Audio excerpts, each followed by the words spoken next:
1942. Lieutenant Commander John Thatch leads a flight of 6 F4F Wildcats, escorting a squadron of 12 TBD Devastator torpedo bombers from the carrier USS Yorktown. They're on a mission to attack the Japanese aircraft carriers that are striking Midway Island.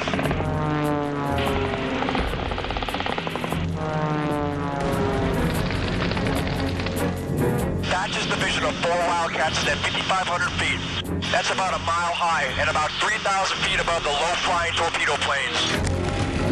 Because they're higher and faster, they're executing a series of slow S-turns in order to allow the much slower TBDs to keep up. Thatch's other pair of Wildcats is flying close escort just behind the TBDs. Thatch believed that he would have a total of 8 Wildcats for the mission, but only hours before launching, 2 had been held back to help beef up the Yorktown's defensive fighter screen. Since it takes a full division of 4 Wildcats to execute Thatch's newly created beam defense maneuver tactic, that leaves him 2 planes short of the 2 divisions that he wanted, and Thatch wasn't happy about the decision. But his squadron had been formed so hurriedly before sailing for Midway that most of the pilots flying with him hadn't been fully trained on the tactic anyway, and Thatch would just have to do the best he could and trust that his boys were up for the challenge. Looks like they'll get the chance to try the new tactic soon. The Japanese carrier's outer screen of cruisers and destroyers is dead ahead. Colored bursts of anti-aircraft fire start to explode nearby. But they aren't meant to shoot down Thatch's planes, only to alert the 40-plus defending Japanese Zeros that U.S. aircraft are approaching their carriers. So far, the Zeros have been deadly. Of the 29 U.S. torpedo bombers that have attacked the Japanese carriers, the Zeros have knocked down no less than 25 of them, with no damage to enemy ships. As for the U.S. dive bombers, none of them has even found the Japanese fleet yet.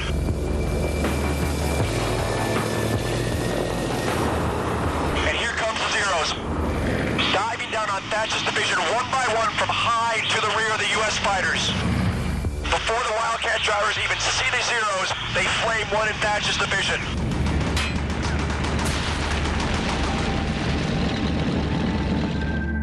Now that leaves them with just 3 Wildcats. Meanwhile, another group of about 10 Zeros is going straight for the other 2 Wildcats and TBDs.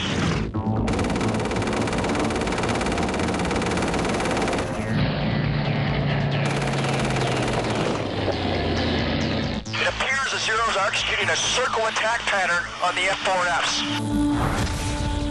That's a tactic where the main force stays circling at a higher altitude, with Zeros breaking off one by one to make individual firing passes at the Wildcats below, then climbing straight back up to rejoin the circle. This permits each attacking Zero to carefully set up and execute its firing pass without worrying about getting in the way of another Zero. It also allows the Zero's commander to stay high and direct the attacks, and makes it very difficult for the Wildcats to go offensive on him. Thatch tries to lead his remaining 2 Wildcats down to protect the TBDs. But they quickly come under such heavy Zero attack that Thatch must put them all on the defensive. Since his number 3 pilot, Brainerd McComber, is untrained to Thatch's new beam defense maneuver, Thatch first tries a more standard tactic. The Wildcats stay together and turn towards the attacking Zero, trying to increase the Zero's deflection angle. As the attacking Zero nears a firing position on the trailing Wildcat, Thatch then reverses the formation's turn to get a high deflection snapshot.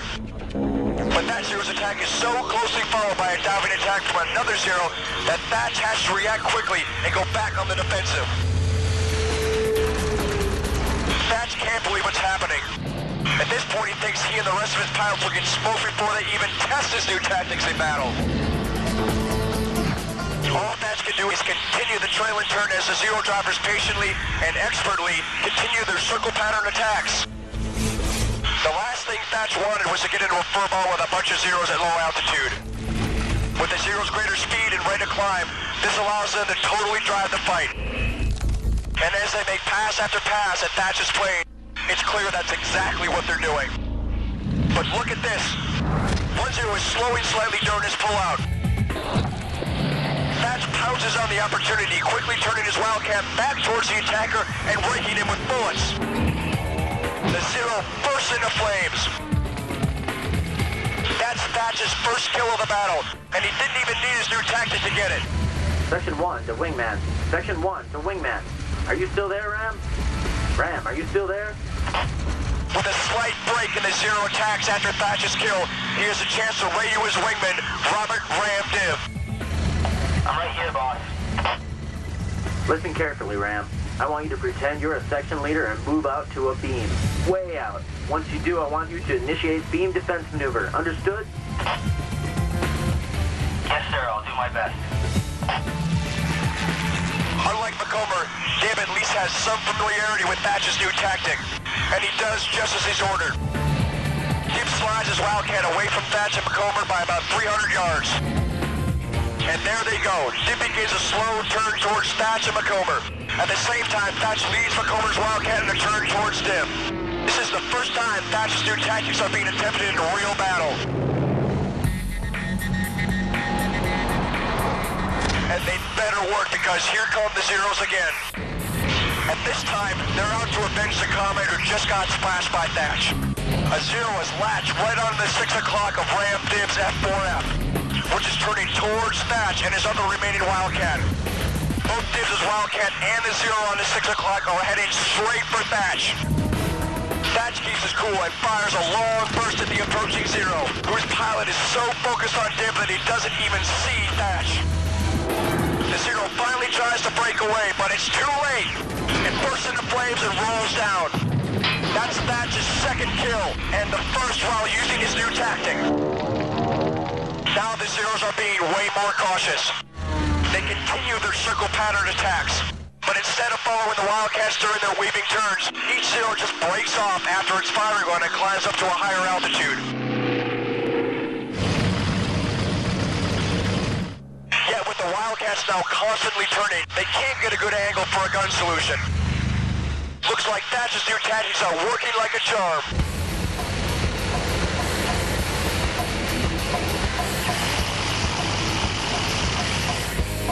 Another Zero dives in, but like Thatch's first kill, it's slow during its pullout. Thatch grabs his chance and fires. It's another victory for John Thatch, his third of the day. By now, Thatch's Wildcats are in the thick of the main Japanese fleet. He can see that his torpedo planes are having an even rougher time than his Wildcats.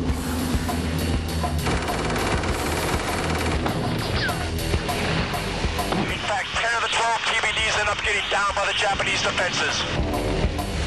As Thatch watches the carnage, he feels like a total failure. The whole purpose of his mission was to get the TBDs in and out safely. But even though his new tactics are working, it seems like only a matter of time before his Wildcats are overwhelmed by the swarm of Zeros. But wait a second, all the Zeros are flying off at high speed. Thatch glances above him just in time to see what they're after. It's a squadron of U.S. dive bombers screaming down towards the enemy flat tops.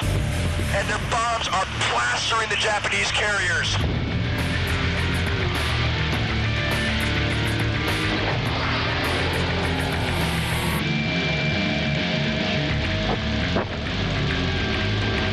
Wow, what a turnaround.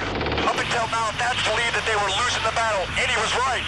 What he didn't know was that while the Zeros were down on the deck, pounding the torpedo planes and his Wildcats, it had left the door wide open for the U.S. dive bombers to come in at high altitude completely unopposed. The attack was not planned this way. The dive bombers were supposed to hit the carriers at the same time as the torpedo planes, but they got separated on the way to the target. And you know what? That's the fog and friction of war, and why it's so important to take advantage of unexpected opportunities. Thatch and his other two Wildcats can now egress the area safely with little opposition. Although the cost has been heavy, in the end it's been well worth it. Before the day is out, 3 of the 4 Japanese carriers will be on the bottom of the Pacific. The 4th will be sunk the next day. That Thatch's new tactics have been proven in combat is just the icing on the cake. The Battle of Midway has suddenly been transformed from a crushing defeat to a smashing victory. So Jimmy Thatch's beam defense maneuver really works, and it shows during its very first trial in battle. The key to this success is that Thatch never loses his head. Even in the midst of the most ferocious combat he's ever experienced, he maintains total situational awareness at all times. And from my own experience flying in combat over Yugoslavia in 1999, I can tell you that's not an easy thing to do. He then makes a critical decision to shift to his new and untested weave tactics in the middle of the fight. This resolve, while under intense strain, probably saves not only his own life, but the lives of his two remaining pilots as well. By using the beam defense maneuver, Thatch was able to survive with his 3 fighters against great odds for more than 20 minutes. Even more importantly, Thatch's fighters help occupy the Zero's attention at low altitude, allowing a formation of SBD Dauntless dive bombers to approach and attack the Japanese fleet totally unopposed. The rest, as they say, is history. But not for Jimmy Thatch. By 1943, his beam defense maneuver begins to be adopted by the rest of the U.S. Navy with great success, quickly earning it the nickname the Thatch Weave. But like the larger Battle of Midway itself, it could very easily have gone the other way. A quick replay of some highlights from the dogfight clearly demonstrates this. Thatch had a 6-plane division of F4Fs escorting 12 TBD Devastator torpedo bombers. The bombers were about 2,600 feet in altitude and arranged in a V formation. Thatch had placed 2 fighters as close escorts, slightly behind and about 1,000 feet higher than the torpedo bombers, while he had a 4-plane section further back, about 3,000 feet higher than the bombers, as high cover. Fighters number 3 and 4 in Thatch's high cover section were actually from a different squadron that were last-minute replacements for him. So they had not been trained with the Thatch in the Thatch weave maneuver and probably never even heard of it. At this point, Thatch's formation is nearly overwhelmed by superior numbers. This was a do-or-die situation for Thatch. He needed to make a decision quickly. It was a moral judgment: save the bombers or save himself. The bombers and the fighters were attacked by 15 to 20 Zeros diving at them from out of the sun.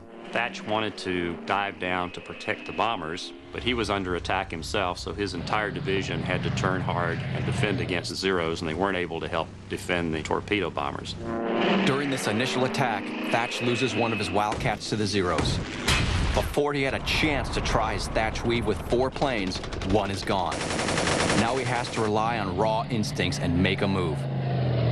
Thatch's first defensive reaction with his 3 remaining fighters was to turn them hard in one direction to defend against each Japanese fighter as he dove down. They would turn hard. The Japanese Zero would tend to concentrate on the trail fighter in the division and take his shot and then zoom on up out of range again.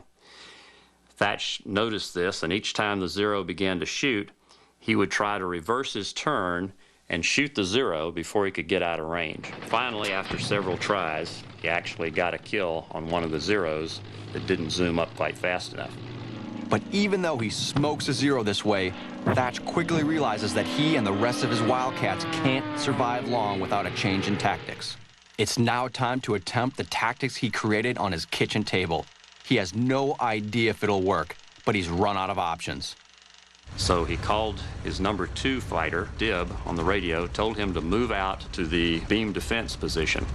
Dib was somewhat familiar with the tactic, but was really not proficient in it yet. Thatch's number 3 from another squadron had his radio shot out. He couldn't hear what was going on the radio, and he wasn't familiar with the beam defense maneuver, so he was somewhat confused. But the 2 fighters got a beam and began to weave toward each other each time one of them was attacked. Eventually, Thatch was able to shoot one of the Zeros off of Dib's tail head-on, and Dib was later able to shoot one off of Thatch's. Thatch was able to hold off superior numbers of Zeros, not lose any more fighters, and was actually able to shoot down 3 Japanese Zeros and keep them occupied for about 20 minutes. During that time, the Zeros failed to see the dive bombers well above them until the dive bombers had actually dropped their bombs. At that point, the Zeros disengaged from the fighters and began chasing the dive bombers. Even after the Wildcat is replaced by the more capable F4F Hellcat and F4U Corsair, the Thatch Weave continues to be employed as an excellent way to defend against superior numbers of enemy planes. But that's hardly the end of Thatch's influence on aerial tactics. He really helped shape fighter tactics during the remainder of the war. He actually teamed up with the studios out in Hollywood to make instructional films on how to perform the Thatch Weave or how to do other tactics like defending against a bombing attack or to breaking up a bomber formation. He went back to sea eventually and was on the staff of Admiral John S. McCain and developed a tactic called the Big Blue Blanket, which was to keep kamikazes from coming out to attack the fleet. This tactic involves stationing a picket line of radar-equipped vessels around the U.S. fleet. These picket ships employ their radars to detect incoming formations of kamikazes. Then they radio the position and course of the kamikazes to American fighters circling above, which intercept the incoming Japanese aircraft long before they can attack American ships. Thatch's reputation for innovation continues even after World War II, when he commands an aircraft carrier during the Korean War. He championed the cause of close air support and the marriage between aircraft and the troops they were supporting on the ground, and then became an expert in the Navy on anti-submarine warfare and how aircraft could defeat enemy submarines, in the case of the Cold War, Soviet submarines. And he ended up retiring as a 4-star admiral. In 1981, Admiral Thatch passes away quietly at the age of 76. But his mark on U.S. naval aviation is deep and enduring.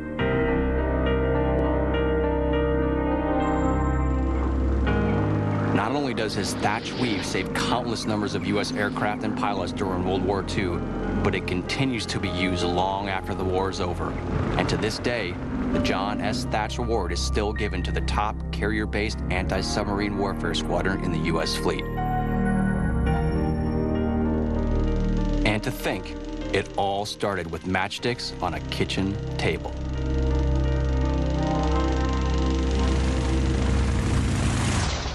In many ways, the pilots who devise aerial tactics are just as important as the engineers who design and build the planes. John Thatch clearly demonstrated that with his famous Thatch Weave during his dogfight at the Battle of Midway. By allowing the U.S. Navy's F4F Wildcat to fight on more equal terms with the Japanese Zero, the Thatch Weave proved that not only teamwork is essential to victory, but also that superior tactics can neutralize the technical advantage of an enemy aircraft. Even more amazingly, while slightly modified, his tactic is still in use today. I'm Major Paul Moga. I'll see you next time on Showdown Air Combat.